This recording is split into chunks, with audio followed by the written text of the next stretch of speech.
Hello everybody, my name is Wilder, and Story of Seasons Pioneers of Olive Town released almost 3 years ago now.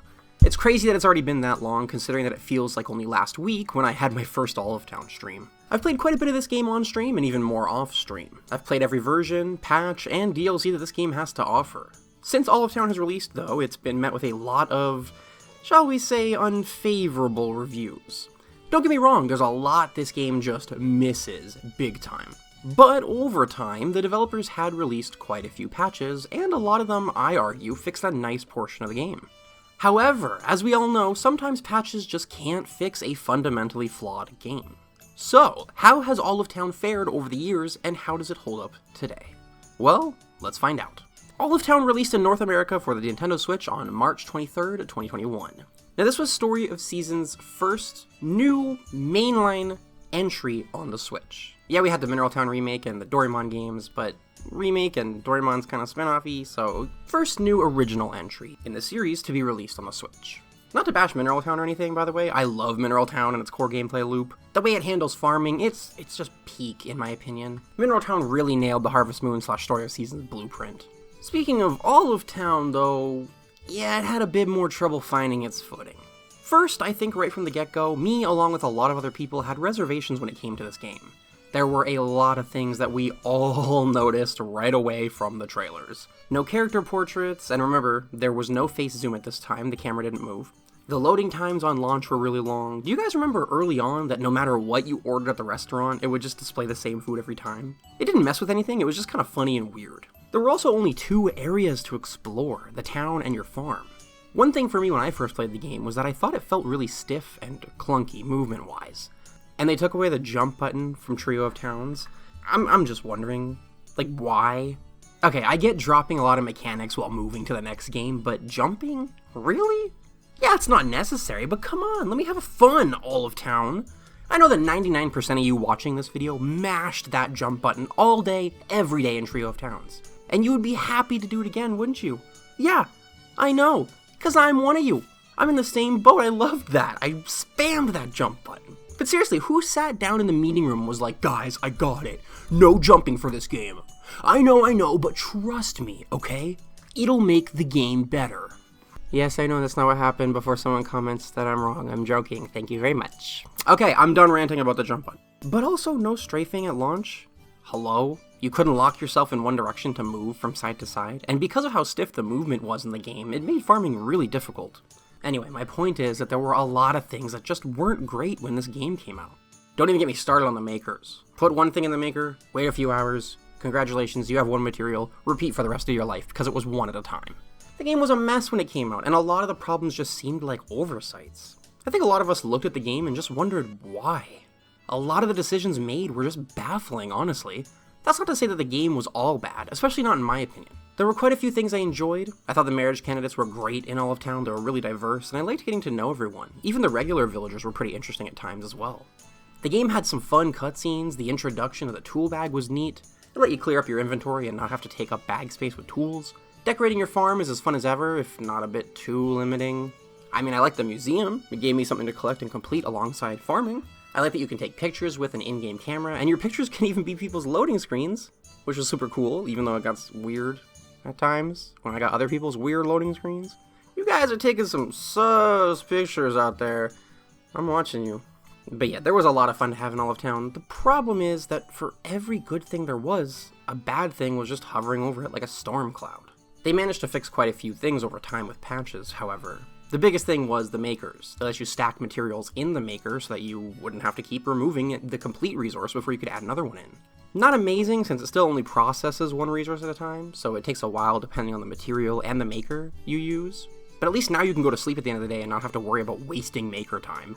I can't believe that was actually a thing! We went to bed at the end of the day in Olive Town and was like, oh my god, I just messed up because I didn't check my makers before going to sleep. Cool. That was a thing! We used to say that! That's awful! They also added the face zoom thing. The camera zooms into the face of the person you're talking to now, thank God. The loading times were shortened, they added extra dialogue and added to the old dialogue, which was great. They ended up fixing the food that's displayed when you eat in the restaurant, which I still think is hilarious. And they finally added strafing, thankfully. They adjusted the cooking time to be shorter, since when you cook food in Olive Town, it made time go by a lot. They added a heart to the dialogue screens, the marriage candidates, so you can see your friendship level with them. There were a few other things too, for like balancing, like gift giving and stuff like that, but overall, a lot of these changes and updates should have launched with the game itself. There's no denying that even with its problems, still, Olive Town did get better thanks to all of these patches. Thankfully, Olive Town was on the right track, patching things up. It was looking good. There wasn't anything that could have derailed it. Not a single thing.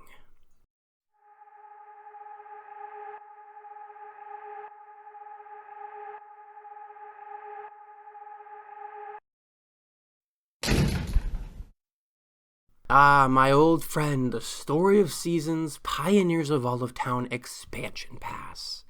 Name rolls right off the tongue, doesn't it? This paid DLC added quite a bit of content to the game.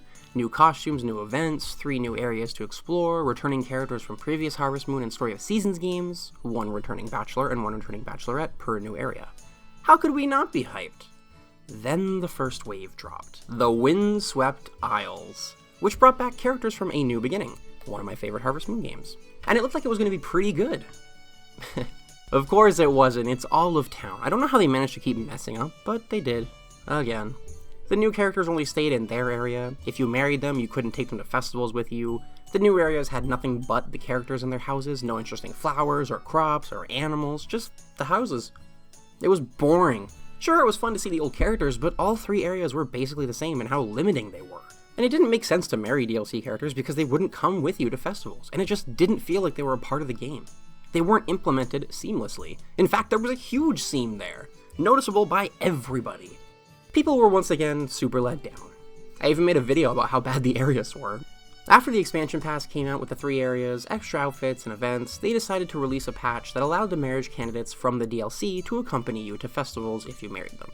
Why on earth they didn't do this from the start is a mystery to me, but at least we have it now. There have also been multiple smaller patches for the game since it came out, stuff like general bug fixes, being able to change the names of your animals and child, smaller stuff like that.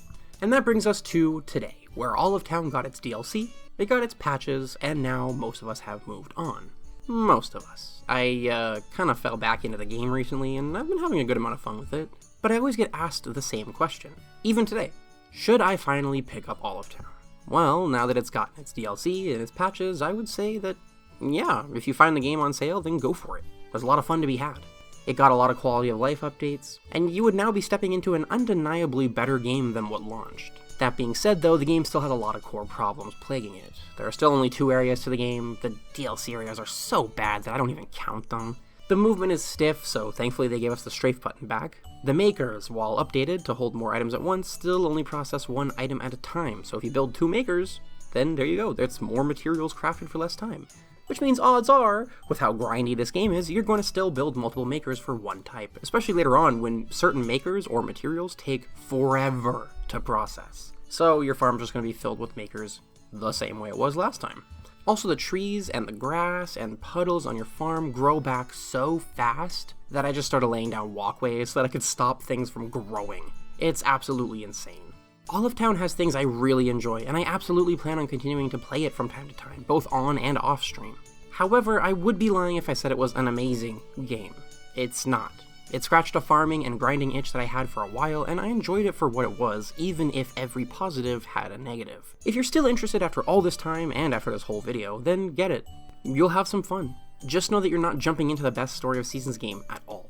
The game is full of grind and confusing decisions, confusing design choices, but I don't regret a single hour I've clocked into this game. Just buy it on sale though, trust me on that one. But anyway, I'm going to stop rambling and wrap it up here.